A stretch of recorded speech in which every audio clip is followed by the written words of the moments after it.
बेसोङा फया फते बेपारि दिनैखि गिन्थाव थाव आधा नों जिंगा जिं हावा जाथाव थाव दिनैखि गिन्थाव थाव आधा नों जिंगा जिं हावा जाथाव थाव ओइ जानय आकाशन धुनिया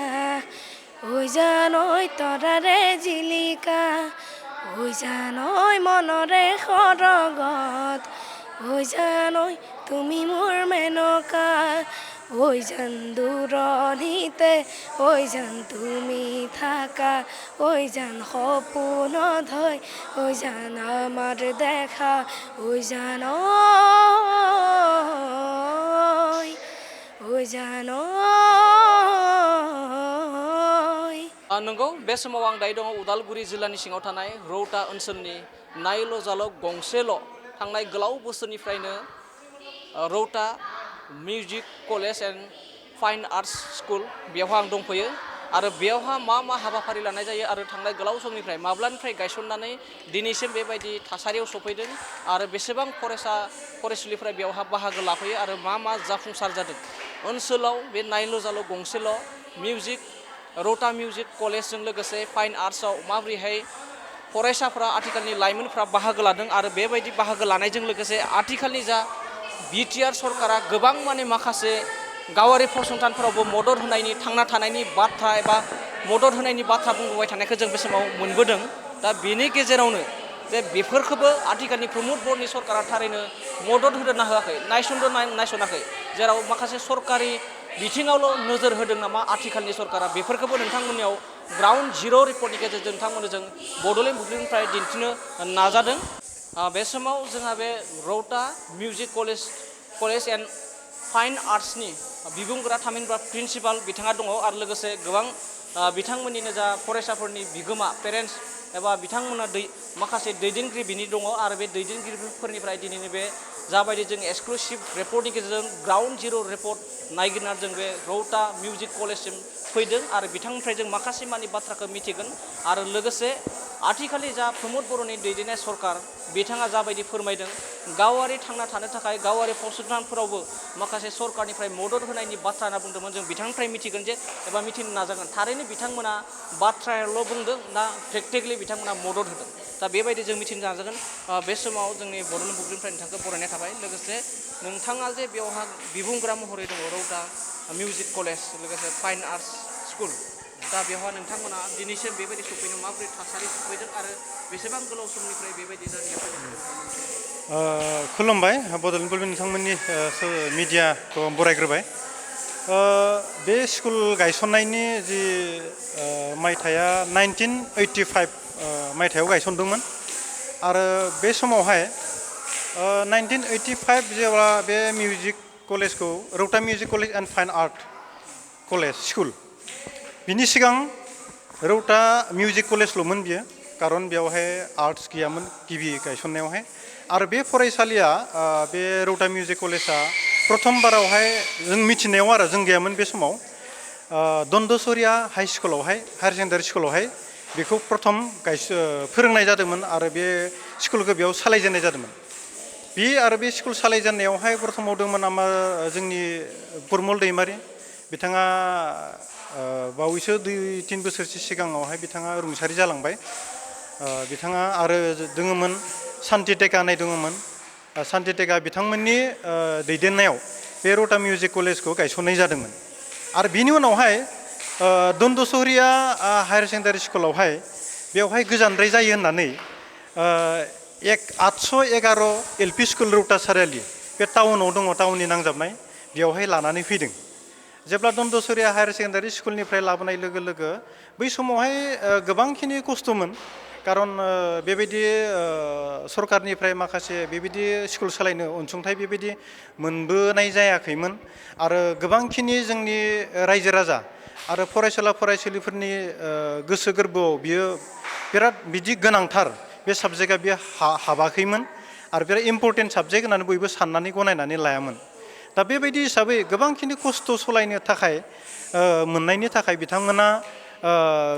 एसे नारा नाथा नाजानायनि गेजेरजों गोबां जेंनानि गेजेरजों बिनि उनावहाय जेब्ला 811 नं एलपि स्कुल रौता सारियालियावहाय जेब्ला लाना फैयो बेवहाय जोंनिनो गामिमोन आरो बेवहाय जोंनि गामिनि मोनसे एनागुरु रौता मिउजिक कलेज नाम होनानै बेखौनो सालायनाय जादों आरो बे 811 नं एलपि स्कुलावहाय जेब्ला रौता सारिआलियाव लाबोदोंमोन टाउनावहाय अब्ला जोंनि गामिनि मोनसे बाथौ मोनसे हमासा बेखौ एनागुरु मिउजिक रौता मिउजिक कलेज नाम होनानै बेखौ सोलायलांबाय आरो बे समावबो जोंनि फरायसुला फरायसुलिफोरा नांगौ बायदि गोबांखिनि सोलोंसा गैयामोन आरो फोरोंगिरिफोरा दङमोनब्लाबो बेबायदि जोंहा फरायसा गैयिनि थाखाय जोंहा माखासे फिसफोरा नांगौ बायदि सिखाङामोन आरो बिथांमोननो दरमाहा होनना बुङो जायखौ जों पेमेन्ट टिचारफोरनो बुजायनांगौ बेखौ होनो हायामोन आरो गोबांखिनि जेंना जेंसिनि गेजेरजों बेबायदि सालायबोनांबाय थानायनि थाखाय गोबां खस्थ'नि गेजेरजों एनागुरु होननाय जिखिनि बेयाव नाम होनानै सालायदोंमोन बिथांमोननि टिमाबो बेखौ एंगारनो गोनां जादोंमोन आरो बिनि उनावनो बे एंगारनाय लोगो लोगोनो जोंहा बे दहाय रुंसारि जादों जायखौ बुंदोंमोन आङो बोसोरथामसो सिगां बिथां फुरमल दैमारि बिथाङा जोबोद खस्थ' खालामनानै बे फरायसालिखौ मिउजिक स्कुलखौ हारसिंनो बिराद खस्थ'यै लाबोबाय आरो बिथाङा जेब्ला सेक्रेटारिमोन आरो प्रिन्सिपालबोमोन अब्ला आङो प्रेसिडेन्टमोन बे समावहाय आरो बे समावहाय आङो 2000 हयथ' 5-6सो जागौमोन आङो अब्ला बे समाव आङो आंनि बैसोआ गिदिरब्लाबो अब्लाबो आं बेयावहाय बिराद मिउजिकआव सोलोंनो बिराद इस्सा दङ होननानै आङो 2005 आरो 6 बे बोसोरनिफ्राय आङो सोलोंजेननो बेयाव तबलाखौ आङो स्पेसियेलि सोलोंनो बेयाव खाबु मोनदों आरो बेयाव प्रिन्सिपाल प्रमल दैमारि रुंसारि प्रिन्सिपाल प्रमल दैमारियानो आंखौ फोरोंदोंमोन आरो फोरोङै आंनि तबलानि कर्सआबो जोबो आंनि कर्सआ जोबनायनि उनावबो 2010-11सो बे मायथाइयावहाय बिसिमबो माने 2010-11सिम बे फरायसालिखौ दैदेननो बिराद खस्थ' जादों आरो जेब्ला आंनि सोलोंनाया जोबनाय लोगो लोगो रुंसारि प्रमल दैमारि जाय प्रिन्सिपालमोन बिथाङा आंखौ रिकुवेस्ट खालामबाय जे आंखौ बैनायबो जायो दा बैनाय आं स्कुलखौ सालायनो बिराद खस्थ' मोनबाय नोंथाङा हायोब्ला आंजों एसे हेफाजाब होदो बेबायदियैनो आंबो बुंनाय लेखाहै आंनि कर्सआबो जोब्बाय जेला आंबो फोरोंनोसै होननानै आंबो एसे सिद्धान्त लाबाय आरो थिरांथा खालामबाय आरो आंबो फाइनान्सियेल हिसाबै बे फरायसालिखौ दैदेनलांनायाव आंबो हेफाजाब होनोसै होननानै आंनो सहजुग होबाय आरो मदद होबाय बिथांजों अब्लाबो आङो मदद होबाय थाब्लाबो बे स्कुलखौ जेबो आङो इनिसियेटिभ लायाखै जे आं बेयाव बोरैहाय दैदेननांगौ ओरै खालामनांगौ टिचारफोरखौ ओरै बारायनांगौ माखासे एडभाइस बेबायदि आङो खुनु मोनसे रुल लायाखै मात्र बिथाङा जेब्ला फैसानि सर्टेज जायो टिचारफोरजों बुजायनो दरमाहा होनो बेयावल' आङो एसे हेल्प हरो आरो हरै 5 बोसोरसो आं बिदि हेल्प होनायनि उनाव आं सानबाय मा एसेबांखिनि जोङो हेल्प होबाय दे आं सानदों मा रिजाल्टआ दा जानुवारि फेब्रुवारियाव होनाय जायो आरो एडमिसनफोर जायो गोदान एडमिसना जानुवारियाव जायो अब्ला बै आं होनायखिनि फैसाखौ एसे मोनफिनगोन होननानै रिटार्न जागोन होनना सानो अब्ला मानो जाया आं सानबाय आरो अब्ला आङो प्रेक्टिकेलि 5 बोसोरसो आंबो बेयाव रांखान्थिनि माहाय मदद होनायनि उनाव जेबो जुदि आंहा बेनिफिट आंहा मासे जुदि मोनफिननाय जुदि जायाब्ला बोरै जानो होनना आं हाबसोमबाय आरो अब्ला 2012 सननिफ्राय आं हाबसोमदों प्रेक्टिकेलि हाबसोमनाय लोगो लोगो नायजोब्बाय स्टाफा बेसेबां दङ आरो बेराफारसेथिं आरो स्टुडेन्टआ खैजन दङ आरो बेयाव माबायदिहै डिजाइन आरो माबायदि मेकानिजम पुलिसजों स्कुलखौ सालायदों माबायदि मेनटेनेन्स खालामदों बेखौ नायजोबनाय लोगो लोगो आं नुजोब्बाय जे जोंहा स्टुडेन्टफोरा एनरलमेन्टआ जोबोद खम टिचारफोराबो जोंहा स्टाफा खम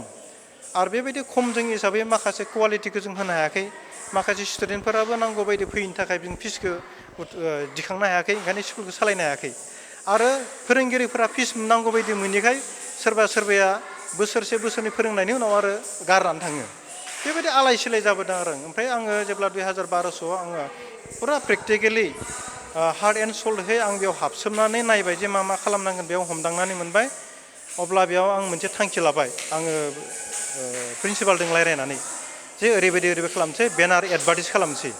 आरो साबजेक्टखौ बारायनोसै जोङो बै समावथ' मात्र सिंगिं तबला आरो डान्स बे मोनथामल' दङमोन आरो बेजों साफिसियेन्ट नङामोन अब्ला आं सानबाय जोङो आर्टखौबो लानोसै जों गिटारखौ लानोसै भायलिनखौबो लानोसै जोङो हिप हप डान्सखौ जों लानोसै मोनफ्रोमबो साबजेक्टखौ मोनसेनि उनाव मोनसे बारायलांबाय थानायनि उनावहा जोङो टिचारफोरखौबो जोबोद खस्थ'यै नागिरै मोनजोबदोंबो लासैबो आरो बेबायदि जोङो साबजेक्टखौ आरो बारायनायनि उनावहाय स्टाफआबो बिथिं बारायलांबाय आरो गोबांखिनि गथ'फोरा कुवालिटि फैबाय मोजांखिनि सोलोंथाइखौ मोनबाय बिनिफ्राय आरो बिदिनो गोबांखिनि पाब्लिसिटि जाबाय आरो गथ'फोरा दिनैसिम फैयै बेबायदिनो सोलोंबोनानै आरो सोलोंथाइखौ लानो हानानै दिनै एनरलमेन्ट हिसाबै माने 350नि प्लास जानानै दङ दिनै। बे समावहा नोंथांमोना बेयाव मा मा फोरोंनाय जायो माबे माबाखौ दिनै बेवहाय जोङो गिटार फोरोंनाय जायो, बेबो जोङो क्लासिकेलि फोरोंनाय जायो, आरो वेस्टार्नबो दङ, आरो बेयाव तबला फोरोंनाय जायो, तबलायाबो जों क्लासिकेल फोरोंनाय जायो, आरो बेवहाय जोङो भकेल जायखौ भकेलखौ जों क्लासिकेल जेनेबा जोङो सारेगामापा होनना बुङो बेखौ जों फोरोंनाय जायो। आरो बेराफारसेथिं आर्ट दङ, फाइन आर्ट, बेखौबो जों फोरोंनाय जायो। आरो बिनि उनाव जोंहा क्लासिकेल डान्स दङ, क्लासिकेल डान्सखौबो जोङो फोरोंगासिनो दङ। बिनि उनावहाय जोङो आरो हिप हप डान्स होनना बुङो, बेवहाय हिप हप डान्सखौबो जों फोरोङो बेवहाय। ओमफ्राय जोंहा टिचारा जोङो दा गोदान फैबाय, भायलिनखौ जोङो साबजेक्ट हिसाबै थिसनदोंमोनब्लाबो जोङो बेखौ साबजेक्टखौ फोरोंनो हायाखैमोन, खिन्थु जोङो फैबाय थानाय जोङो नेक्स्ट सानडेनिफ्राय भायलिना फोरोंनाय जासिगोन। बे साबतासो जों साबजेक्टखौ बेयाव दा फोरोंनाय जायो आरो। टटेलि दायो बेसेबां फरायसाफोर दं नोंथांमोननि बे रौता मिउजिक कलेजजों लोगोसे फाइन आर्ट्स स्कुलाव? जोंनि Rauta music college and fine arts स्कुलाव गासै 350 प्लास जागोन, आरो माखासेया एबसेन्ट जायो, सोरबा सोरबाया माने एसे द्रप थायो आरो उनाव फैफिनो, खिन्थु दायो 350 प्लास जागोन आरो। फोरोंगिरिफ्रा साबेसे? फोरोंगिरिफोरा जाय 14 जन स्टाफ दङ, खारन जोंहा आर्टआवहानो 7 जन दङ, भकेलाव 2 दङ, गिटारावहा जोंहा 2 जासिगोन, नैबे गोदान फैबाय नालाय, ओमफ्राय जोंहा डान्सआवहा 2 दङ, तबलायाव 1 दङ, ओमफ्राय केरानि 1 दङ, आरो गिटार 1, भायलिननि टिचार 1 नेक्स्ट सानडेनिफ्राय फैबाय थासिगोन। दा बेजों जा गासै टिचारफोरखौ लानानै केरानिखौ लानानै 14 जन स्टाफ दङ फोरोंगिरिफोरा, आरो केरानि 1, बेखिनिखौ लानानै जोङो स्कुलखौ सालायगासिनो दङ। बेनि गेजेरावनो मोनसे सोंथिया सिखारो जे बर'नि गेजेरावबो गोबां दामनाय हारिमु दामनाय दङ, खाम सिफुं सेरजा दामनाय, बेफोरखौ आथिखालावहा माखासे बेफोराव नुनो मोननाय जाया। दा नोंथांमोना बेफोरबायदि बर'नि हारिमुखौबो बेजों लोगोसे बर'नि हारिमुनि दामनाय देनायफोरखौ फोथांना लाखिनायनि थाखाय माबाफोर सानदों नामा नोंथांमोना? निस्सय जोबोद गोजोनथाव सोंथि सोंदों नोंथाङा।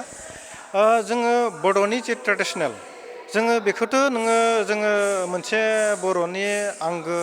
माने सिनायथि मोनसे दामजु, जाय दामजुखौ दामोब्ला जोङो बर'नि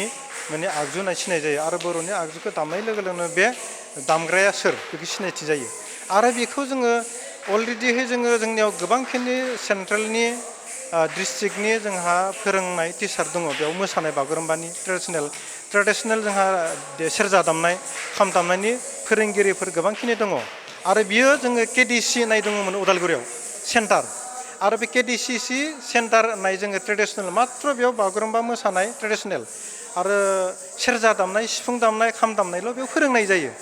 आरो बैयाव सोलोंसाफोरा गोबांखिनि दंमोन, खिन्थु दायो फैयै फैयै बे स्कुला एसे दिफां जानानै थाबाय। आरो जों सानदों दायो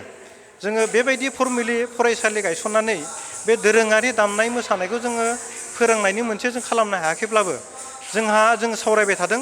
नैबे जोङो बावैसो समनि गेजेरावनो बे रौतायावहाय जोंहा मोनसे स्कुल एनरलमेन्ट जोंहा जोबनानै फरायसालिया मोनसे फैनानै दङ, खिन्थु फरायसालिया दङ, बे एनरलमेन्ट गैयिनि थाखाय बेवहाय स्कुला सोलिनाय जाला।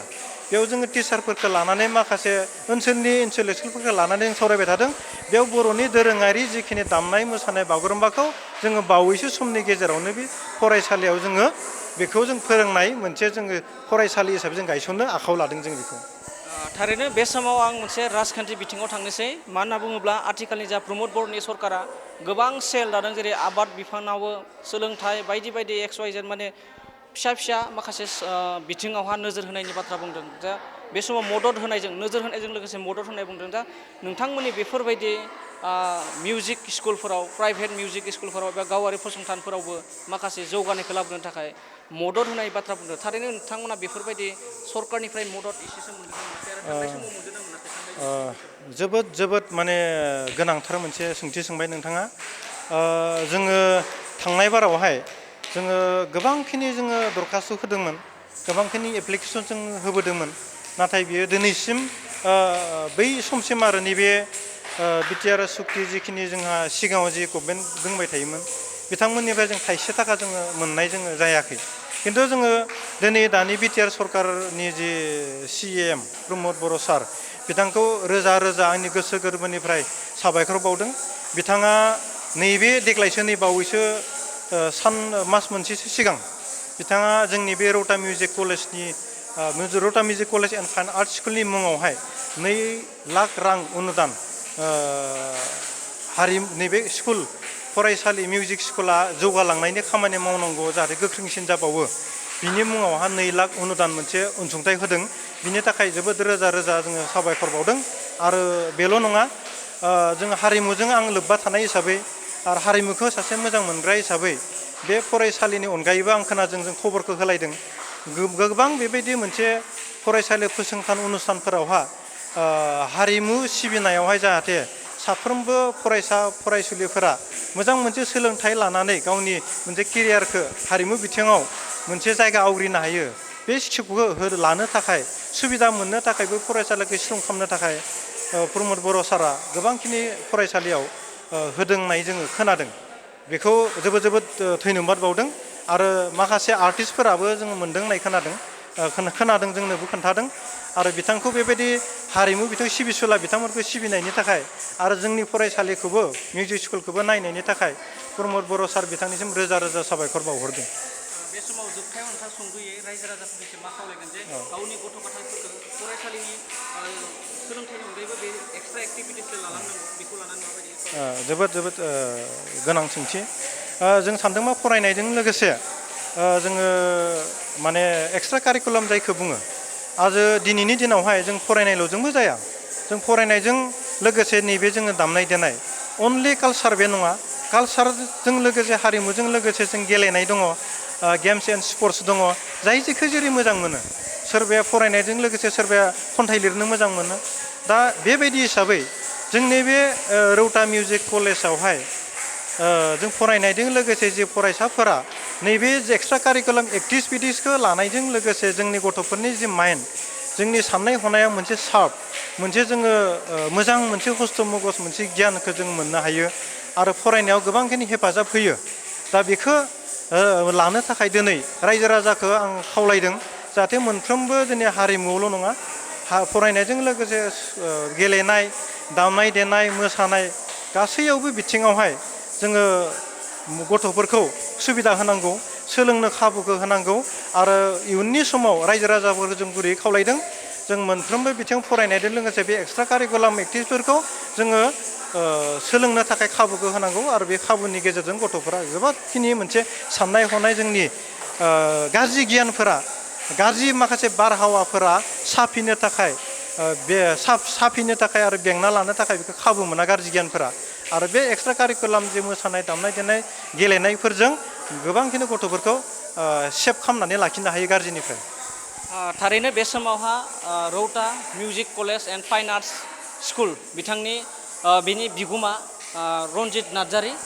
बिथाङा माखासे मानि बाथ्राखौ फोरमायबाय बेजों लोगोसे जों आरो दंबावो फरायसाफोरनि बिगोमा जोङो बे बिथांमोननिफ्राय जों मिथिनो नाजागोन जे बिथांमोना बे रौता मिउजिक कलेजनि सायाव माबायदि फोरमायगोन जों तेखतर আমি জানিবলৈ চেষ্টা কৰিম কি ক'ব আপুনি এজন গাৰ্জেন হৈ কিনে Rowta music school and fine art স্কুলত কলেজ ফাইন আৰ্ট স্কুলৰ বিষয়ে কি ক'ব আপুনি এই ক্ষেত্ৰত মই পোনপ্ৰথমে ববলীৰ ফালৰ পৰা সদৌ বিটিচিবাসীলৈ ধন্যবাদ জ্ঞাপন কৰিছোঁ আৰু যিহেতু সংগীতত কোনো জাতি নাই কোনো ধৰ্ম নাই কোনো ভাষা নাই আৰু সংগীতে সমন্বয়ৰ বা শান্তিৰ বাতাবৰণ আনিব পাৰে আৰু এই ক্ষেত্ৰত আমি সঁচাকৈ এটা মৰ্মে অনুভৱ কৰিছোঁ যে এই প্ৰমোদ বড়ো চৰকাৰ অহাৰ 4 বছৰত কিন্তু যি বাতাবৰণ এটা হৈছে আমি আগতকৈ বহুত এটা শান্তিৰ পৰিৱেশ অহাৰ কাৰণে আমি যিকোনো ক্ষেত্ৰতে আগবাঢ়ি যাবৰ কাৰণে সক্ষম হৈছোঁ এতিয়া যেহেতু আপুনি যিটো প্ৰশ্ন কৰিলে মই ইতিহাস অকণমান কৈছোঁ যেহেতু আমাৰ প্ৰিন্সিপাল ডাঙৰীয়াই ক'লে হয় এতিয়া 1985 চনত শান্তি ডেকাৰ নেতৃত্বত শান্তি ডেকা কুলেন চহৰীয়া গোপী চেত্ৰী আৰু এইফালে যিখন স্কুলত তেওঁলোকে কৰিছিলে কুলেন বৰা ডাঙৰীয়া আৰু পৱন হাজৰিকা আমি তেতিয়া ময়ো আছিলোঁ মই কিন্তু তেতিয়া ক্লাছ 9ত আছিলোঁ এই সময়তে আমি জড়িত সংগীতৰ লগত তাৰপিছত তেনেকৈ কৈ এইটোৰ পিছত সেইটো পৰ্যায় আহি বৰ্তমান পৰ্যায় পাইছে আৰু এই ক্ষেত্ৰত কিন্তু আমি সঁচাকৈ গৌৰৱ অনুভৱ কৰিছোঁ আৰু যিখিনি ইয়াত ষ্টুডেণ্ট আমি 350+ পাইছোঁ আৰু আমি ভাবিছোঁ অদূৰ ভৱিষ্যত যেনেকৈ অসমৰ বিভিন্ন প্ৰান্তৰ পৰা বিটিচিৰ বিভিন্ন প্ৰান্তৰ পৰা হেৰিলৈ যেনেকৈ গৈছে কি কয় ইণ্ডিয়ান আইডল বা বেলেগত য'ত য'ত গৈছে India got talent Sony TV য'ত গৈছে ইতিমধ্যে হয়তো আমাৰ পৰাও যাব বুলি মই আশাবাদী কাৰণ এই ক্ষেত্ৰত মই গাৰ্জেন হিচাপে মোৰ ল'ৰাটো যিহেতু ইয়াত আছে মোৰ ল'ৰাটো বডোলেণ্ড গট টেলেণ্টত ফাইনেলিষ্ট হৈ গ'ল ফাইনেলিষ্ট হৈ যোৱাৰ পিছত ভোটিঙত হাৰিলে সেইটোতো ৰাইজে ভোট দিছে সেইটোতো উপায় নাই আৰু গোটেইখিনিত হৈছে কিন্তু ভোটিঙত তেওঁ হাৰিলে ঠিক তেনেকৈ মোৰ ল'ৰা দেৱপ্ৰতিম ডেকাই এই স্কুলতে পঢ়ে ফাইন আৰ্টছতে পঢ়ে তাৰপিছত গৈ তেওঁ বডোলেণ্ড ছুপাৰষ্টাৰত ফাইনেলিষ্ট হ'ল আজিলৈ ছুপাৰষ্টাৰটো যিহেতু তেওঁলোকে ফাইনেল হোৱাৰ পিছতে তেওঁলোকে মেইন ফাইনেলটো আজিলৈ পতা নাই সেইকাৰণে এতিয়ালৈ গম পোৱা নাই আৰু ঠিক তেনেকৈ যিহেতু অসম সাংস্কৃতিক সংগ্ৰামত মোৰ ল'ৰাই ইয়াতে এতিয়াও পঢ়ি আছে ইয়াত পঢ়ি থাকোঁতে এওঁৱে যোগাযোগ প্ৰথমতে কৰিছিলে প্ৰিন্সিপাল ডাঙৰীয়াই তেতিয়া গৈ তেওঁ যিটো ফাইনেল গুৱাহাটীত যিটো ফাইনেল হৈছে ফাইনেলত পাছ কৰিলে প্ৰথম হ'ল কিন্তু গ্ৰেণ্ড ফাইনেলত তেওঁৰ অসুখ আছিল কাৰণে এই ক্ষেত্ৰত ওদালগুৰি ডিচি কোৰ্টে জানে তেওঁলোকে ট্ৰিটমেণ্ট নিজে কৰিছে আধা ঘণ্টা গতিকে তেওঁ তাৰমানে অসুখ থকাৰ কাৰণে ফাইনেলত তাৰমানে হেৰি নহ'ল বিজয়ী নহ'ল কিন্তু ৰানাৰ্ছ আপ হ'ল কিন্তু বিজয়ী নহ'ল তথাপিও আমি আশা কৰিছোঁ হয়তো অসুখ নাথাকিলে হয়তো তেওঁ ফাইনেলিষ্ট হ'লহেঁতেন আৰু এই ক্ষেত্ৰত মই নাজাৰীদেৱক ধন্যবাদ জ্ঞাপন কৰিছোঁ যিটো বাতাবৰণ যিটো পৰিৱেশ হৈছে সংগীতৰ ক্ষেত্ৰত আমি সঁচাকৈ ছেটিছফাই আৰু এনেকুৱা হ'লে আমি সঁচাকৈ প্ৰমোদ বড়ো ডাঙৰীয়াক ধন্যবাদ জ্ঞাপন কৰিছোঁ তেওঁ আমি গম পাইছোঁ তেওঁ কিবা এটা অনুদান দিছে আৰু অদূৰ ভৱিষ্যতো দিব বুলি আশা ৰাখিছোঁ এইখিনিতে এটা কথা যে আমি যদি এই শান্তিৰ পৰিৱেশত সকলোৱে থাকিব ইচ্ছা কৰোঁ সকলোৱে যদি এনেকুৱা পৰিৱেশ বিচাৰোঁ তেতিয়াহ'লে আমি নিশ্চয়ভাৱে আমি কোনোবা যোগ্য এজন বিটিআৰত যোগ্য এজন চিফ হোৱাটো বিচৰাটো মই ৰাইজক এই মঞ্চৰ পৰা মই গাৰ্জেন হিচাপে মই আমন্ত্ৰণ জনাইছোঁ আজিৰ দিনত ল'ৰা ছোৱালীকেইটা বেয়া পদত যাবলৈ বহুত চেষ্টা কৰে হয় কিন্তু বেয়া পদৰ পৰা বাচিবৰ কাৰণে এইবিলাক এক্সট্ৰা এক্টিভিটিছ ল'ব লাগে হয় সেইবাবে গাৰ্জেনকেইটা কি আমি চাওক বৌদ্ধিক সামাজিক অৰ্থনৈতিক আৰু যিহেতু মেণ্টেলি ছেটিছফেকশ্যনৰ কাৰণে যিহেতু ইয়াত ব্যস্ত হৈ থাকে আজি আপোনালোকে চাই মোবাইল এটা হয় ভাল বস্তু টেকনিকেল বস্তু কিন্তু মোবাইলটো দিলে কিন্তু ল'ৰা একদম শেষ হৈ যাব তাত ভাল বস্তু আছে কিন্তু সেইখিনি যিহেতু ভাল বস্তুখিনি ল'ৰা ছোৱালীখিনিয়ে একচেপ্ট কৰিব নোৱাৰে আৰু পৃথিৱীখন ইমান ব্যস্ত হৈছে গাৰ্জেনখিনিও তাৰমানে এনেকুৱা হৈছে যে মোবাইলটো দি তেওঁলোকৰ পৰা হাত সাৰিব বিচাৰে দায়িত্ব জ্ঞানৰ পৰা হাত সাৰিব বিচাৰে এই ক্ষেত্ৰত মই এটা মেছেজ দিব খুজিছোঁ ৰাইজক যে মোবাইলটো এৰি দিয়াতকৈ সংগীতে হওক ডেন্সে হওক যদি এটা বাতাবৰণ সৃষ্টি কৰে ইয়াত যদি ব্যস্ত থাকে বৌদ্ধিক সামাজিক মেণ্টেলি তেওঁলোকৰ সকলো দিশতে আগবাঢ়িব বুলি মোৰ এটা গাৰ্জেন হিচাপে মোৰ এটা ধাৰণা হয় বেলেগে কি কয় মই নাজানো এইখিনিত শান্তিৰ পৰিৱেশটো লৈ এটা কথা ওলাইছে যে আগৰ 2020 আগৰ আৰু এতিয়াৰ পৰিৱেশ আপুনি কি ক'ব এই ক্ষেত্ৰত মই হয়তো যদি কোনোবা চৰকাৰৰ কথা কওঁ হয়তো পলিটিকেলি মেটাৰ হৈ যাব সেইকাৰণে মই এইবিলাক নকওঁ যিহেতু আজি 4 বছৰৰ পিছত আমি যিটো পৰিৱেশ পাইছোঁ আমি মৰ্মে উপলব্ধি কৰিছোঁ তাৰমানে গুলিৰ মাতত ৰাতি নোপোৱাই কুলিৰ মাততহে ৰাতিপুৱাই মানে চৰাইৰ মাতত যে ৰাতিপুৱাই আমি মৰ্মে উপলব্ধি কৰিছোঁ আৰু এইটো যদি বাতাবৰণ থাকে তেতিয়াহ'লে প্ৰমোদ বড়ো ডাঙৰীয়াই যিহেতু যেনেকৈ ঘোষণা কৰিছে মাজতে পৃথিৱীৰ ভিতৰত দ্বিতীয় ছুইজাৰলেণ্ড হ'বলৈ গৈ আছে এনেকৈ যদি সকলো সহায় সহযোগ কৰে ছুইজাৰলেণ্ড হওঁতে বেছি সময় নালাগিব थारैनो बे समाव बिथाङा फोरमायबाय आथिखालनि जा Rauta music college and fine arts school बिनि सायावहा फोरमायबाय लोगोसे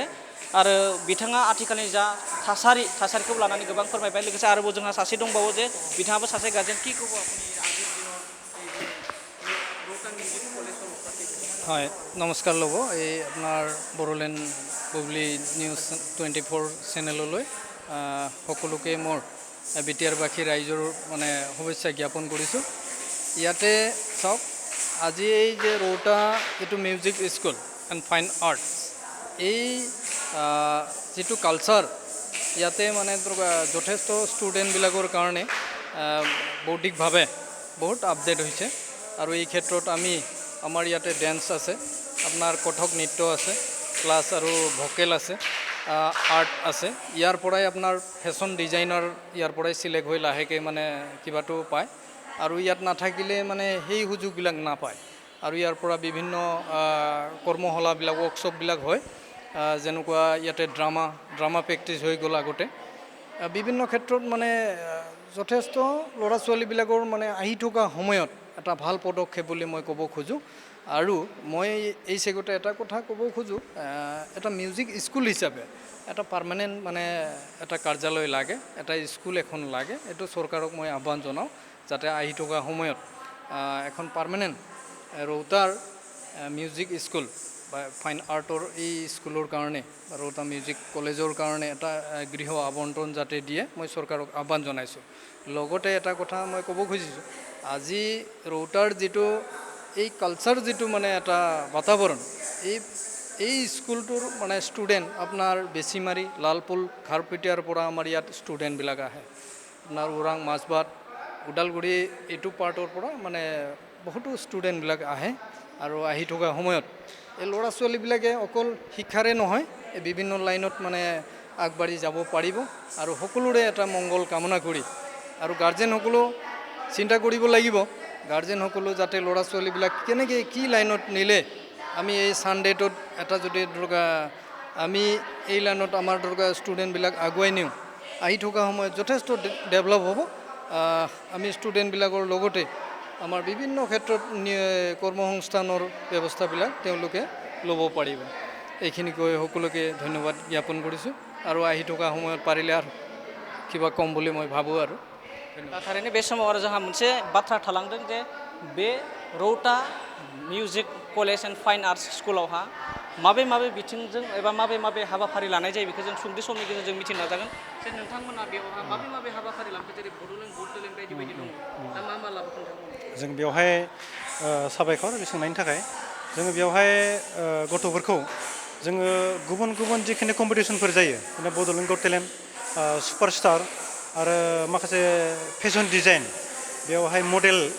मा होनना बुङो बेखौ जोङो एसां बे लाइनखौ एसां मिथिजोबा फेशन डिजाइन आरो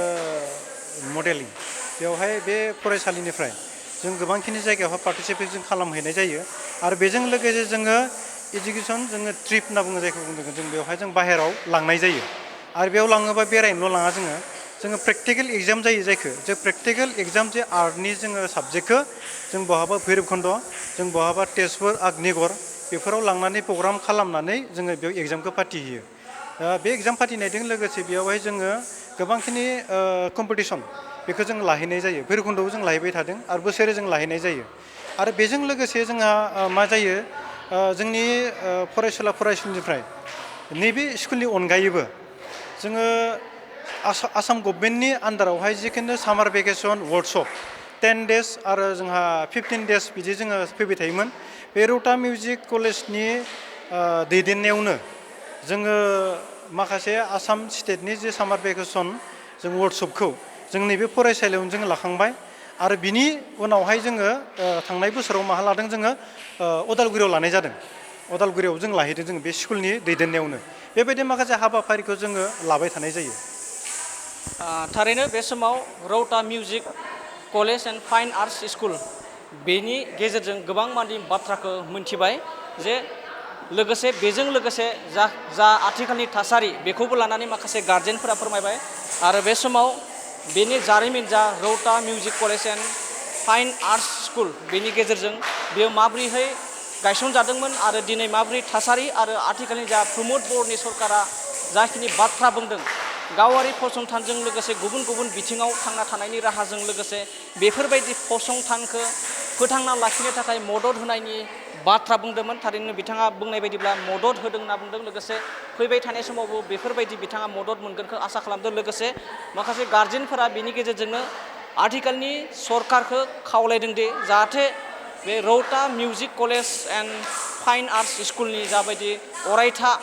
मोनसे फरायसालिनि गोनांथि जायो बे फरायसालिफोरखौ जुदि लुफुंनायाव मदद होयो बेखौबो बिथांमोना खावलायदों आरो बे समाव नोंथांमोना जोंनि बे बड'लेण्ड बुब्लिनि एक्सक्लुसिभ ग्राउन्ड जिर' रिपर्टनि गेजेरजों नुना मोनो दि रौता ओनसोलाव नायल' जाल' गंसेल' Rauta music college and fine arts school बे फरायसालिखौ माबोरैहाय फोथांना लाखिनांगौ बेखौ बिथांमोना खावलायदों लोगोसे ओनसोलनि रायजो राजाफोरखौबो जे जा गावनि गथ' गथायफोरखौ गुबुन गाज्रि बिथिङाव गावखौ सम हगारनो सम खाबु मोना बेनि थाखाय गावनि गथ'फोरखौ बेफोरबायदि एक्सट्रा एक्टिभिटिसफोरखौ लाखिलांनांगौ होननानै बे समाव जोंनि खौरांनि गेजेरजों रोखा फोरमायनायखौ बे समाव नुनो मोननाय जादों थारैनो बे समाव फिन आरोबाव बे Rauta music college and fine arts school बिनि सासे फरायसा बे फरायसाया माखासे मानि बिथिङावहा जाफुंसार जानायखौ जों मिथिना मोन्दों आरो बे जाफुंसारनायजों गेजेरजों जों बिथांनिफ्राय बे फरायसानिफ्राय जों मिथिनो नाजागोन जे बिथाङा मा फोरमायो কি ক'ব ভাইটিয়া কি নাম আপোনাৰ নমস্কাৰ মোৰ নাম দেৱপ্ৰতিম ডেকা ক'ত প্ৰতিযোগিতা কৰি কিনে আপুনি উইনাৰ মইতো বহুততে প্ৰতিযোগিতা কৰিছোঁ Bodoland got talent superstar singer আৰু এইখিনি আপুনি এটা গান গান গাব পাৰিব হয় হ'ব গাই হয় বড়োৱেতে গাম গুৱাহাটী চাৰিআলি নিচিঙ মায়া গৈ বেপাৰী নিচিঙ ফয়া ফাতে বেপাৰী তেনেকে কিন্তাও তাও আদা নং জিঙা জিং হাৱা যাথাও থাও তেনেকে কিন্তাও তাও আদা নং জিঙা জিং হাৱা যাথাও থাও ও আদা গুৱাহাটী টাউনত থাংবলা Lana nahi faifa pons powder Lana nahi faifa pons powder Guwahati Sariali Nisinga maya goi bepari Nisinga faya fate bepari Dinike gintao tao ada Nang zinga zing hawa jatao tao Dinike gintao tao ada Nang zinga zing hawa jatao tao Dhanyabad এটা অসমীয়া গান গাব অসম বিহুৱেতে গাম